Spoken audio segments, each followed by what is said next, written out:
मानव तस्करी से जुड़े कई मामले सामने आते रहे हैं और इसका एक ठिकाना पूर्णिया भी रहा है और यहाँ से भी कई लड़कियों को बरामद किया गया है जिससे अवैध धंधा चलवाया जाता था। किंतु अब यह धंधा पूर्णिया में इस कदर बढ़ गया है कि इससे जुड़े लोग अपने रिश्तेदारों को भी नहीं बकस रहे हैं और सगे संबंधियों की लड़कियों को भी बहला फुसला कर या फिर जबरन गलत धंधे में न केवल धकेलते हैं बल्कि लड़कियों को बेचकर एक राज्य से दूसरे राज्य के गिरोह के हवाले भी कर देते हैं। हो सकता है आपको इस पर यकीन न हो, किंतु पूर्णिया के रानी पतरा मुफस्सिल थाना क्षेत्र के एक पीड़िता ने इसे न केवल स्वीकार किया है बल्कि थाना में आवेदन देने के बाद पूर्णिया एसपी से मिलकर भी लिखित शिकायत की है और इस दरमियान पीड़िता को शिकायत करने में कांग्रेस की जिला अध्यक्ष इंदु सिन्हा ने भी भरपूर सहयोग की।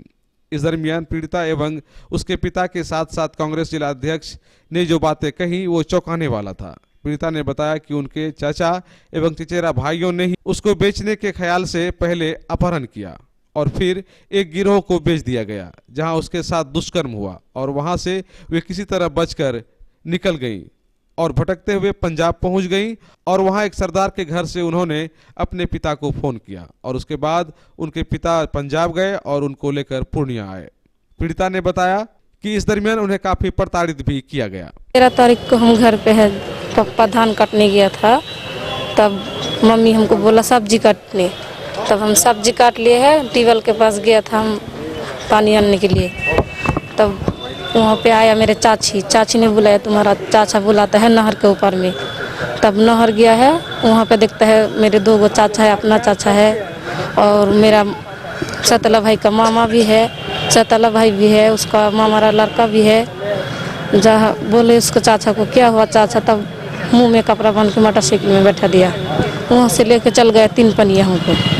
तब वहाँ से ईपी काला गुंडा था वहाँ पे बेचने के लिए, वहाँ पे गुंडा को बेचने के लिए बोलता है बुढ़वा से तुमको शादी देंगे, शादी करेगा? हम बोलते हैं शादी नहीं करेंगे। तब हमको बहुत मारा है, जियो तो जितना था छीन लिया है। वहाँ से हमको डॉक्टर बुला के इंजेक्शन दे के होश हमारा नहीं था। उसके बाद कहाँ कहाँ लेके गया हमको पता नहीं है। जब 1 महीना हुआ तब बम्बई में मेरा होश आया है, तब गुंडा के पास में बेचने के बातचीत कर लिया सतेला भाई सब लोग ने। तब हम वहाँ से पिछड़ गए हैं। तब वहाँ से लेके चल मेरे जात भाई है, उसको हम बोले हैं भैया हमारा कोई नहीं है, हमको लेके चलिए सहारा दीजिए थोड़ा सा। तब वो लेके चल गया पंजाब से सरदार जी के पास में रहे। तब पापा को फोन से बताए, पापा तब हमको वहाँ से लाए हैं। अच्छा, इस बीच में तुम्हारे साथ गलत भी किया? जी, रेप भी हुआ है। कैसा सब भी किया था कि? जी गुंडा ने। गुंडा लोग? जी। कितना दिन रखा वो लोग? 1 महीना। कितना दिन रखा? 1 महीना। 1 महीना? जी। उसके बाद फिर कैसे पापा से कैसे बैठी? पंजाब गया, पंजाब से मेरा होश आया है ना, पंजाब सरदार जी घर में है, उसको मोबाइल से हम बात किए हैं पापा के साथ में। सरदार जी भी तुम्हारे साथ कुछ गलत किया? जी नहीं। उसके घर में थी तुम? जी। क्या नाम? उसके घर में 3 दिन रहे हैं, कुछ गलत नहीं हुए है, गुंडा लोग ने रेप किया है। साहब से बताई सब बात? जी नहीं बताइए, मैडम साहब बताए। मैडम बताए? जी। कौन कौन है तुम्हारे चाचा का नाम सब बताओ तो? मेरे अपना चाचा का नाम मोहम्मद इसराइल और उसका सतला भाई का मामा का नाम आरिफ और सतला भाई का नाम मोहम्मद तैमूर और उसका मामा का लड़का का नाम है सारिफ और एक चाचा है उसका नाम है अकबर। क्या करता है उसको? जी, और क्या काम करता है वो लोग? क्या क्या काम करता है? खेती बाड़ी करते हैं वो लोग। और उसके साथ में जमाल भी है, मेरे सुन भाई। दामाद भी है? जमाल। जी। और मेरे साथ लेमा जो आवेदन दिए थे वो जो है मेरा आयु ने अपना डिग्गी में रख लिया मोटरसाइकिल में, वो आयु लेकर के हमको 10 दिन तक दौड़ाया है। उसमें कोई मरम्मत नहीं किया केस का। इसके बाद फिर थाना का जो डॉक्टर साहब था मुंशी, उसको हम डबल आवेदन दिए हैं। उसके बाद वो आवेदन जब एफआईआर किया है तो एफआईआर होने के बाद तब वो लोग फिर मैंने पार्टी आकर के उसको पैसा कितना दिया नहीं दिया पता नहीं। ये तो हमको बोला करके थाना में हमको धपरा है, तुम्हारा लड़का और तुम्हारा लड़की जो है तुम ही गुम किया है।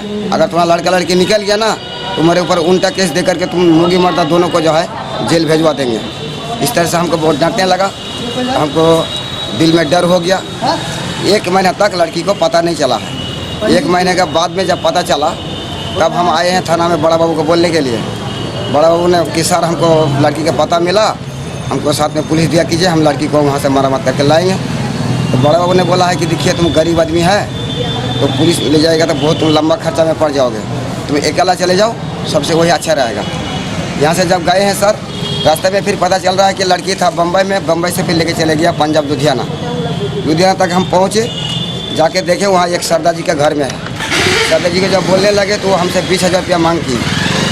उसको हाथ पैर धर के बहुत रोए हैं, लेकिन बात नहीं माना। तब फिर वहाँ का थाना का सहारा लिए, थाने वाले को जाके बोले कि कागज़ पत्र था, केस का नकल था, फ़ोटो था, आधार कार्ड था, ये सब दिखाए। तब वो लोग साथ में आई, वो लोग आकर के तब घर वालों को बोल करके तब 6,000 रुपया दिलाया। वहाँ से यदि फिर वो थाना आए, वो थाना वाला फिर वो भी 20,000 रुपया मांग किया था, उसको भी पैर हाथ धर के रो करके जो है उसको भी 6,000 रुपया दिया गया है। उसके बाद वो थाना वाला तब पंजाब जंक्शन तक ला के हमको छोड़ दिया। वहाँ से तब हम आए कटिहार तक। कटिहार में तब हम फिर बड़ा बाबू को फ़ोन किए, बड़ा बाबू तब मेरा आईओ को भेजा, वहाँ से उठा कर लाया। और लाने के बाद में थाना में 10 मिनट नहीं रहा, तुरंत ला करके महिला बालिका में लड़की को घुसा दिया। घुसने के बाद में जो है 3 दिन वहाँ रख ली। 3 दिन का बाद तब गया मेडिकल करने के लिए। मेडिकल जब हुआ, उससे जो मेरा पार्टी से कितना पैसा लिया, वो डॉक्टर सतेंद्र सिंह था, उसको भी हाथ कर लिया। रिपोर्ट को मेरा सही नहीं निकला, रिपोर्ट को है गलत बना दिया है। और उसके बाद फिर हमको जिस दिन मैंने यहाँ हमको धमकाया था, उसके बाद में लिया था 10,000 रुपया। और एक दिन जांच में गया था, उस दिन लिया था 10,000 रुपया। और जिस दिन लड़की को जो है मेडिकल कराने के लिए लाए हैं, उस दिन फिर लिया हमको 10,000 रुपया। 3 रोज से हमसे 30,000 रुपया लिया है। और उसके बाद जो है सतेंद्र सिंह डॉक्टर को मना कर दिया कि आप इसको जो है रिपोर्ट जल्दी नहीं दीजिएगा। हमको 5 दिन तक दौड़ाया डॉक्टर साहब। भोरे आते थे और वो मैंने बोलता था कि हाँ मिलेगा, रुकिए, बस मोबाइल को स्विच ऑफ कर दिया। दिन भर वहाँ बैठे रह जाते थे। शाम को 5 बजे मैं मोबाइल स्विच ऑफ खुलता था, तब बोलता था कि आज जो है तुम्हारे को रिपोर्ट नहीं मिलेगा। इस तरह से हमको 5 दिन मैंने परेशान किया है। तब फिर मेरा आयु को बोले हैं, और मेरा गांव में एक तो फुफेरा भाई था, उसको बोले हैं, वो भी आयु को कुछ डांटा। तब आकर के बोलता है कि हमको 2,000 रुपया और चाहिए। बोले क्या कीजिएगा? बोलता गाड़ी में तेल भरेंगे, मैडम लोगों को देंगे। 2,000 रुपया और लिया, लेकर के तब जो है रिपोर्ट निकल के दिया। तब उसी दिन 8वां दिन में जा कर के कोर्ट में लड़की का बयान हुआ। अब बयान हुआ तो मोटामोटी 25-26 दिन तक जो है वो केस कार मरामत कुछ नहीं किया, ना आसामी को गिरफ्तार किया, सुपरविजन यहाँ देवे नहीं किया। उसके बाद तब यहाँ डीएसपी साहब हमको बुलाया। एक दिन बुला करके यहाँ पर हमको बोला कि क्या बात है? मैं सर ऐसा बात है। बोला कि अभी तुम्हारा बयान न लिया जाएगा, बाहर बैठिए। बाहर बैठ गए हैं। हमको दिन भर यहाँ बैठा के रख दिया। अच्छा ठीक है। जब शाम 5 बज गया बयान हुआ आपका? जी। मामला यही है क्या कि इसको 1 महीना पहले किडनैप कर लिया गया। उसके बाद इसको ले जा करके, वो भी इसका जो सौतेला भाई है और चाचा दोनों मिल के किया था इसका किडनैप करने के बाद वो 2-3 जगह ले जा करके बॉम्बे ले गया बेचने के लिए ले गया। इसको बार बार सुई दे करके बेहोश करके ले जाता था। उसके बाद जब बॉम्बे गया बेचने के लिए, तो उसी में किसी तरह से इसको होश आया, तो वहाँ से वो किसी तरह से भाग के निकली। वहाँ निकली तो फिर एक सरदार जी था, निकली तो सरदार जी क्या कहते हैं, इसको बचाया। फिर वहाँ से थाना को फ़ोन की, तो फिर वहाँ से पता चला, तब ये लोग जा कर के उसको वहाँ से लाने के बाद सदर थाना से गए थे ये लोग लाने के लिए, ले कर के आए। उसके बाद से कोई कार्रवाई नहीं हो पा रही थी, क्योंकि इसको धमकी भी मिल रहा था कि तुम लोग केस वापस लो, नहीं तो तुम लोगों को मार देंगे। कुछ लोग इसको चाय के दुकान पर इसके पिताजी को मारपीट भी किया, वो भी केस किए हुए हैं, लेकिन अभी तक उसकी गिरफ्तारी नहीं हुई। तो अभी हम एसपी साहब के पास आए हैं। एसपी साहब देखे और डीएसपी साहब भी सुपरविजन करके गए, लेकिन अभी तक कुछ हो नहीं रहा था। तो अभी उन्होंने ऑर्डर दिया है कि नहीं, अरेस्टिंग का निकालो, तुम अरेस्ट करो। कितना बड़ा लगता है, कितना बड़ा गिरोह है इसका? इसके पीछे बहुत बड़ा गिरोह है। यहाँ के अच्छी जो देखने में सुंदर लड़कियाँ रहती है, उसको ये लोग किसी तरह से यहाँ से बहला फुसला करके, चाहे उससे भी नहीं हुआ तो किडनैप करके ले जा करके बाहर में बेचता है। यहाँ के कुछ लोग यूपी से भी आकर के लोग यहाँ खरीदते हैं और लड़कियों को बेचते हैं। आपने ये सब बातें एसपी साहब को बताई? हाँ, एसपी साहब से बात की है।